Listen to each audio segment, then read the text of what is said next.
Buenos días, queridos estudiantes. Espero que se encuentren muy bien. En la clase de hoy vamos a hablar sobre un tema súper interesante que es la progesterona y su vía de señalización. Pero para poder iniciar con esta clase debemos tener en claro algunos conceptos. Entonces, comencemos. La progesterona y para qué sirve. La progesterona es una hormona sexual que segrega el ovario femenino y la placenta y que tiene la función de preparar el útero para la recepción del organismo fecundado. Además está involucrada en el ciclo menstrual femenino tanto de los seres humanos como de otras especies. Tiene otras muchas funciones en las que encontramos que contribuye al mantenimiento del embarazo, regula el ciclo menstrual, el crecimiento y la maduración del feto, la lactancia, contribuye a la regularización glucémica y regula la grasa corporal. Ahora, no podemos olvidar la estructura de esta hormona, porque gracias a esto podemos identificar su naturaleza y nos servirá mucho más adelante para entender su vía de señalización. Como vemos, es una estructura muy similar a la del colesterol y es porque la progesterona es un ligando derivado de él. Pero, ¿cómo el colesterol pasa a progesterona? Mediante un proceso llamado esteroidogénesis. Aquí, el colesterol se convierte en pregnenolona mediante una enzima llamada colesterol desmolasa. Luego, la pregnenolona tiene dos caminos, o convertirse en cortisol mediante un complejo enzimático o convertirse en progesterona mediante la 3-beta hidroxsteroidea deshidrogenasa. Ahora que tenemos esta información, podemos hablar de cómo se transporta esta hormona en nuestro cuerpo. En la señalización debemos incluir 4 elementos fundamentales. Entonces serían la célula inductora, el ligando, la célula inducida o también llamada célula diana, célula blanco y por último el receptor. Entonces, ahora que sabemos todo esto, les quiero hacer una pregunta. ¿Sabes de qué tipo de señalización hablamos en este caso? Pues de la progesterona. Entonces, es señalización endocrina. En esta, los ligandos se presentan como hormonas que son producidas por la célula inductora.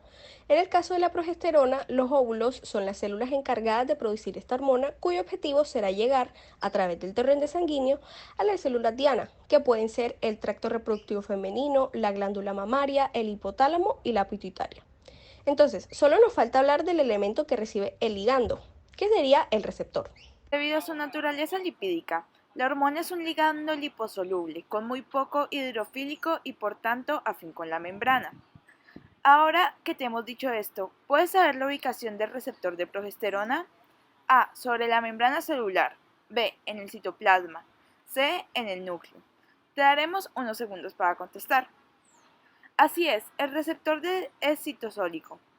Es importante recordar que este tipo de receptores son miembros de la superfamilia de receptores nucleares.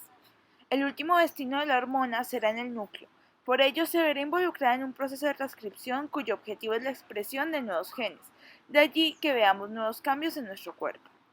Cabe destacar que su respuesta es lenta en vista a que debe activarse la transcripción posteriormente la traducción. Una vez la hormona haya atravesado la membrana celular, se encontrará con su receptor de progesterona. Este, al igual que el resto de receptores citoplasmáticos, se caracterizan por tener 4 dominios fundamentales. El primero es la llamada región activadora de la transcripción, en donde la proteína lee la secuencia de nucleótidos específicos que se van a transcribir. El segundo, que son una especie de dedos llamados dominio de unión al ADN. Un dominio flexible que se dobla como una bisagra y el último, que es un sitio de unión a otra proteína llamada HSP90.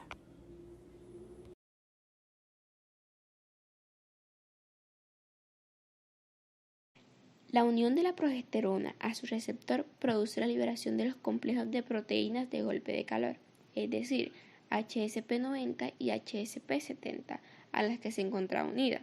Una vez liberado el complejo de HCP, se produce la dimerización del receptor en HOMO. Esto quiere decir, ahora tendremos dos receptores unidos a una secuencia respondedora en el ADN. Luego el dímero interactúa con factores de transcripción, otras proteínas de unión al ADN y coactivadores para regular la transcripción del gen que se quiere expresar. Una vez que se produce la ovulación durante el ciclo menstrual, los ovarios comenzarán a producir progesterona.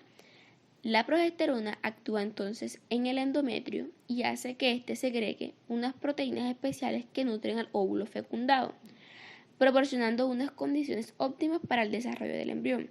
Transcurridas 10 semanas del embarazo, será la placenta la que se encargue de producir la progesterona para mantener los niveles idóneos y hacer que el embarazo se desarrolle con seguridad.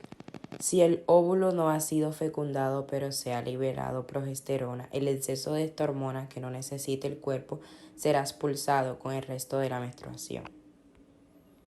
Muchas veces hay fallos en la regulación de la hormona, lo que puede causar hipo o hipersecreción de la misma. Lo anterior deja como resultado la aparición de enfermedades. La hipersecreción de progesterona se da cuando se secreta demasiado de esta en una de sus glándulas.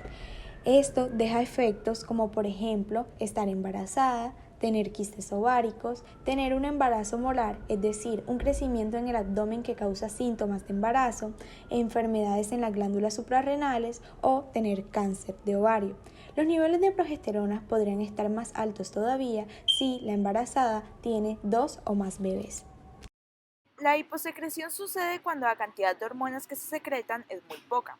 Si sus niveles de progesterona están más bajos de lo normal, esto puede indicar que usted o tiene un embarazo ectópico, o tuvo un aborto espontáneo, o no está ovulando normalmente. Y esto puede causar problemas para su fertilidad. Existen factores ambientales que influencian el efecto de la hormona en nuestro cuerpo.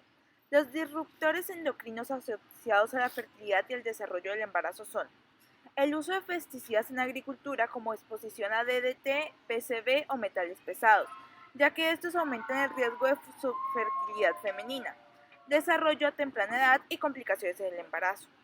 Estos químicos contaminantes han sido detectados en el fluido de los folículos ováricos de las mujeres sometidas a fertilización in vitro. Gracias.